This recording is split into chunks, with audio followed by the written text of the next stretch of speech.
이 음주 사망 사고 이 경위부터 좀 정리해 볼까요? 네, 일단 한 방송에서 한 음주운전자 모습이 담긴 CCTV를 공개를 했는데요. 이게 지난해 10월 20일 새벽입니다. 20대 운전자가 면허 정지 수준의 음주 상태로 운전을 하다가 결국 야간 업무 마치고 집으로 돌아가던 피해자의 차량을 들이받았습니다. 피해 차량은 사고 충격으로 30여 미터를 밀려나갔고 가로수를 들이받았습니다. 그리고 이내 전복이 됐는데요. 이 피해자는 병원에 도착할 때 이미 안타깝게도 심정지 상태였습니다. 자, 저작권 문제로 저희가 그 영상을 보여드릴 수는 없는데, 자, 팀장님 더 놀라운 사실은 이 가해자의 운전 이력이었습니다. 그렇습니다. 이 가해자의 음주 운전을 보니까 신호 위반하고 음주운전을 해가지고 면허가 취소가 됐습니다. 그런데 그 이후에도 상습적으로 무면허 운전을 계속했는데 무려 6번 정도의 무면허 운전을 했던 거예요. 그런데 전에 무면허 운전을 처벌 받을 때에 벌금형과 40시간 운전 수강청을 받았다고 하는데 실제적으로 여러 번 무면허 운전을 하다 보면 처벌이 강해야 되는데 불구하고 좀 약했던 거죠. 그러다 보니까 이제 안타까운 사건이 벌어진 겁니다. 박 변호사님, 네. 무면허 운전을 세상에 6번이나 하고도 이 사회를 이렇게 길거리를 활보할 수 있다는 게 이게 도대체 납득이 되십니까? 이게 이제 왜 가능하냐면 우리가 상식적으로 무면허 운전이 정말 운전을 못하는 사람이 면허 없이 운전하는 거를 상정을 하는데 그게 아니에요. 운전을 하다가 음주를 하다가 다른 어떤 잘못된 것 때문에 면허가 정지됐거나 면허가 취소됐을 때 다시 운전했을 때 무면허 운전이 되는 거거든요. 근데 그렇게 6번 반복했다라는 겁니다. 아휴. 근데 이제 그렇기 때문에 형이 그렇게 높지가 않아요. 무면허 운전 도로교통법에 이제 규정을 하고 있는데 위반했을 때 1년 이하 징역 또는 벌금 300만 원. 거의 벌금형이 나옵니다. 또 만약에 또 첫 번째 위반을 하면 1년 면허 취득을 못 하게 되고 3번 만약에 적발이 되면 2년, 1년이 더 늘어날 뿐이거든요. 근데 사실은 그 이 기준 때문에 계속적으로 무면허 하더라도 크게 벌금 좀 내고 면허 취득 제한됐다가 다음에 또 하면 되지. 이렇게 생각하다 보니까 반복해서 무면허 운전을 하게 되는 겁니다. 진짜 이런 나라가 없습니다. 예, 두 번째 사건 체크포인트 짚어보죠. 자, 음주운전자의 정체, 상습, 무면허 운전, 음주운전, 그리고 사망사고까지 냈던 이 음주운전자의 정체가 뭐였나요?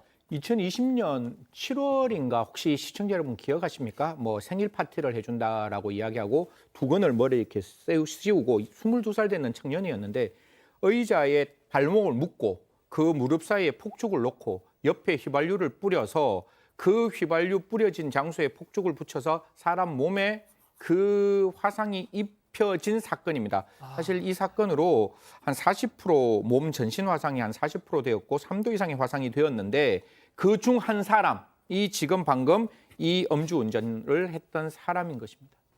지금 사진에 나오는데 참 제가 이해가 안 되는 부분입니다.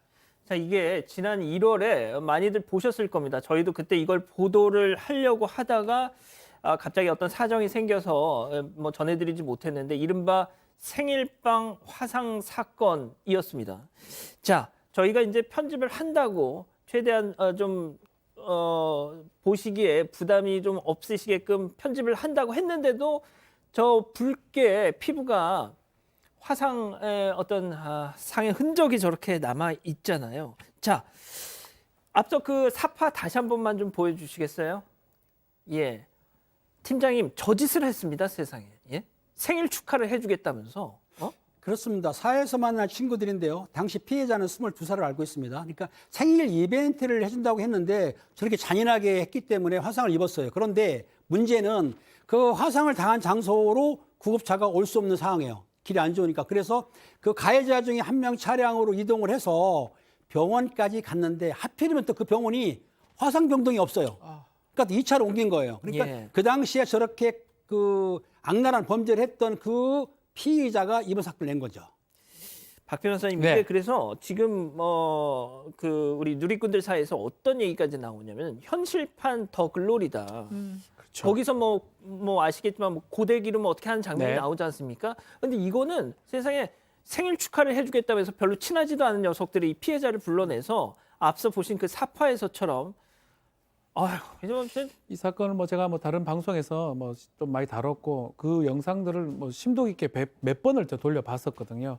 충격적입니다, 사실은. 그리고 더 얘기를 좀 드리자면 친구라고 하기도 뭐해요. 맞습니다. 좀 갑질을 당하는 좀 우위의 선우가 있는 우위가 있는 이 친구들이 불러가지고 말도 안 되는 화상을 입히는 상황이 발생했는데, 근데 그 당시에 이제 처벌이 됐습니다. 뭐 이 화상을 입기 때문에 상해죄나 이런 게 되기 때문에 처벌이 됐는데 처벌이 좀 약합니다.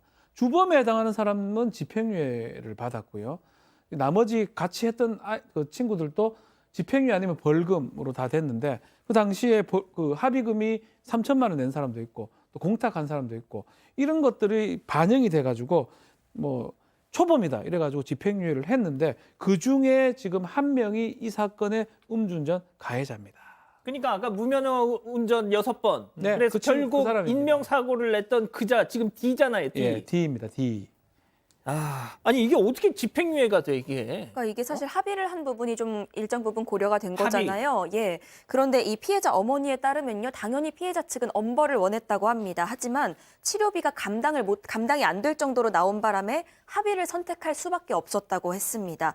문제는요, 지금까지 들어간 치료비만 해도 이 합의금 2배를 넘는 1억여 원입니다. 사고 후에 한 달 반 만에 든 병원비만 4천만 원에 달했다고 하고요. 이 피해 남성 어머니에 따르면요, 치료비라도 달라고 요구를 했지만 가해자들은 돈이 없다고만 하더라, 이렇게 전하기도 했습니다. 결국 민사소송을 추가로 제기한 상황이지만 아직 결과는 나오지 않았습니다. 자, 승 의원님 좀 네. 짧게 부탁드릴게요. 왜 합의를 했냐? 또 어떤 분들은 그러실 수 있는데 아들이 저렇게 치료비가 벌써 1억이 넘었대요. 이 부분에 대한 합의라는 게 치료비 때문에 합의가 되었으면 제가 봤을 때 이 부분을 그렇게까지 집행유예까지 고려를 해야 되나, 저는 그 생각을 할 수밖에 없고, 그 피해자의 고통, 그 공포를 생각해 보십시오. 몸에 불이 붙는 그 상황, 가장 인간이 아프다고 느낄 수 있는 화상인데 사실 재판부가 좀 안일했지 않았느냐. 그리고 좀 무면에 대해서 꼭 시청자 여러분 이것도 같이 한번 이야기를 했으면 좋겠습니다. 무면을 운전하면 그 사람에게 어차피 뭐 형을 아무리 줘봤자 그 벌금이니까 그 자동차 그냥 몰수하는 겁니다. 운전했는 자동차 몰수를 해서 대인적, 대물적 몰수하는 게 저는 가장 중요하다. 그렇게 좀 저는 생각합니다. 이 피해자분의 어머님께서 지금도 이 치료비 문제 때문에 제일 정말 속앓이를 하고 계신다고 하더라고요. 아직 안 끝났습니다. 이거 눌러주세요.